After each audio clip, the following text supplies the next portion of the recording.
7,700 years ago in western Siberia, a lone deer was migrating across the steppe. He was searching for better grazing lands, following ancient paths his ancestors walked for hundreds of thousands of years. But although he didn't know it, he was the final member of his species left on Earth. This was Megaloceros giganteus, more commonly known as the Irish elk. Yet, despite that name, it wasn't an elk, and it wasn't only Irish. It was a deer, the biggest deer that ever lived, with antlers stretching 3.5 meters tip to tip, weighing as much as a small person, mounted on a body that rivaled the Alaskan moose. But how did such a massive animal evolve? Why did its antlers keep getting bigger and bigger? And what finally caused its extinction after it survived for hundreds of thousands of years?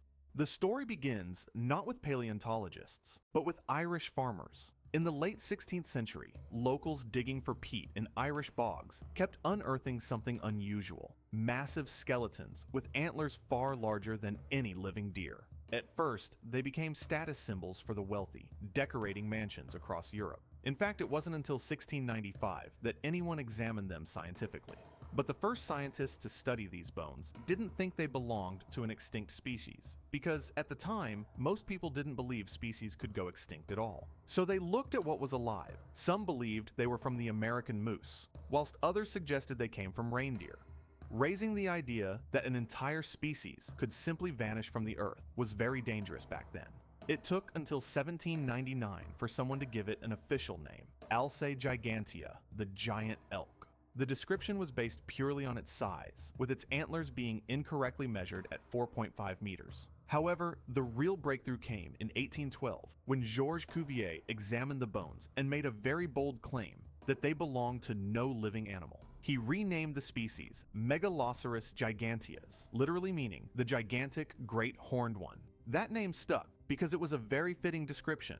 Stand next to a megaloceros, and the first thing you'd notice is the height. At the shoulder, they reached 2 meters tall, with the head and antler adding another meter above that. Those antlers alone weighed 40 kilograms in the largest individuals, equivalent to carrying a 10-year-old child on your head all the time. Their overall weight could reach 700 kilograms or more, roughly the same as an Alaskan moose, making it the largest deer of its time. Modern moose have impressive antlers too, but at just 1.8 meters across, they're dwarfed by Megaloceros. But unlike moose, Megaloceros showed extreme sexual dimorphism, meaning the males were far larger than females. As for what made Megaloceros unique, it had a concave frontal bone in its skull, a long brain case, and a shortened skull front. It was also missing upper canines and had thicker bones.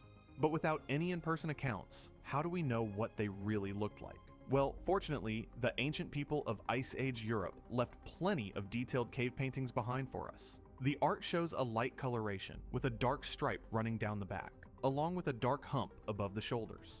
It's been suggested that the hump allowed the front legs to be hinged further, increasing the stride length whilst running, though others argue that it was solely used to store fat, as localizing it would help prevent overheating whilst running long distances during the summer. This set of adaptations, when combined, proved highly successful. At its peak, Megaloceros ranged from the Atlantic Ocean in the west, down into the Balkans, and across Eurasia to Lake Baikal in the east. They did not extend onto the Mammoth Steppe, but instead remained restricted to boreal steppe woodland environments abundant with grasses. It's not known why this is, but it might have been due to competition with more specialized species, or due to the presence of larger predators in those environments. Now, something interesting that happened during the interglacial cycles of Europe was that their antlers greatly reduced in size. During these periods, most of Europe transitioned into a temperate climate where dense forests dominated. This would have meant that their antlers would get stuck between trees, making it very difficult for them to escape predators in these environments. Thus, a very strong pressure to evolve smaller antlers emerged, allowing for a rapid change in morphology. But if such a huge size and such massive antlers were causing problems, why would Megaloceros evolve them in the first place? Well, the evolution of Megaloceros has puzzled researchers for centuries, and even today, a consensus hasn't been reached. The earliest known remains date to the early Pleistocene and were found in Stavropol Krai in the North Caucasus. However, these remains might not belong to the same genus, and could instead be from Rucervis or Cynomegacyrus. The earliest confirmed Megaloceros remains come from the species Megaloceros novocarthaginiensis, followed by Savini and Matratensis, who span chronologically between 900,000 and 250,000 years ago. Given that none of them overlap and that they share similar features, they were probably chronospecies, meaning each evolved from the previous. But it's clear that Megaloceros giganteus was not part of this line, as its fossils overlap with them and it has a few distinct features. This means that its ancestry is unresolved. Though based on the fact those species inhabited Western Europe, it's almost certain that Giganteus didn't evolve there. And we actually have another clue to back this up. Fossils from the Carmel Mountains that were originally described as a species of fallow deer have on closer inspection been determined to be a species of Megaloceros, specifically one closely related to Giganteus. Though not described, this suggests that Megaloceros giganteus traces its roots to the Middle East. Despite this, the earliest evidence of them comes from eastern England, 450,000 years ago. But as the Pleistocene went on, a much greater density of these creatures appeared, and scientists have actually been able to obtain DNA from their ancient remains. And while this can't tell us about the evolution of their fossil relatives, it can tell us how Megaloceros fits in among living species. Before this discovery, they were placed alongside the genus Dama, which contains the two living species of fallow deer due to the similar features they share. The first study of DNA suggested that they were instead nested within Cervus, the genus that contains the red deer. However, the study was flawed as the DNA was contaminated. More comprehensive follow-ups found that, as originally believed, Megaloceros was closely related to Dama, the genus which contains the fallow deer. Okay, so now that we know where Megaloceros came from, what niche did it fill? Well, it was noted early on that Megaloceros was cursorial, meaning it was adapted for running and stamina. We know this as the body proportions are very similar to other ungulates adapted for such a lifestyle, such as the addax and saiga. This behavior requires short legs, with the front legs being proportionally longer, and a cylindrical build. Saiga can run up to 80 kilometers an hour and maintain high speeds for quite some time, so it's possible Megaloceros could too. It's also known that males and females separated during the winter and spring. As in an Irish bog, 100 male individuals were found together with no females nearby. This is common for deer, as males and females have different feeding habits. Since males need to grow new antlers every year, huge quantities of calcium and phosphate are required. But for deer, the investment is worth it, as large antlers, however, were essential to their survival.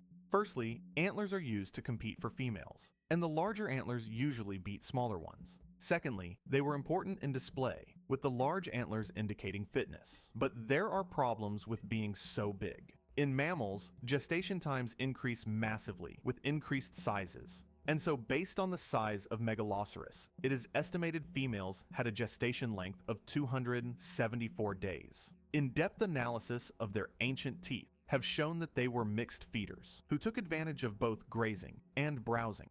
To sustain themselves, males would have needed to consume almost 40 kilograms of plants a day, with over 1,200 grams of protein during the antler growing season.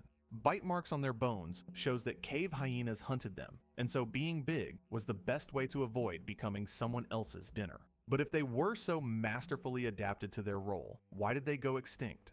For one, Neanderthals were hunting them in huge numbers, which we know due to distinctive cut marks on their bones. Examples of hunting like this have been found in Valencia, dating to 180,000 years ago, in northern Italy, 71,000 years ago, in southeastern France, 50,000 years ago, and in Moldova.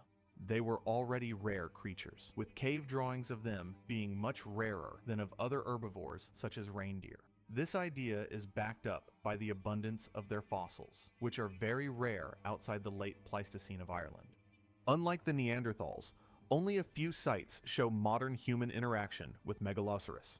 Several 13,215-year-old bones found in northern Spain are thought to have human-made puncture marks. In northern Germany, parts of a skull and antlers were found deliberately removed.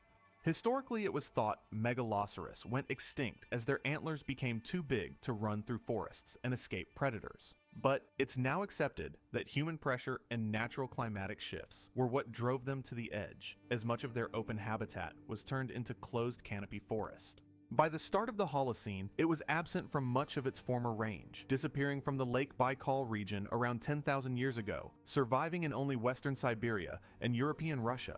The most recent remains, dating to between 7,700 and 7,600 years ago, were found in both Sverdlovsk and Oryol oblasts, and the species likely went extinct shortly after. They thrived for nearly 1,000,000 years across 2 continents, but in the end, they were brought down not by their adaptations, but by a world that changed too quickly for even the fastest runners to keep pace.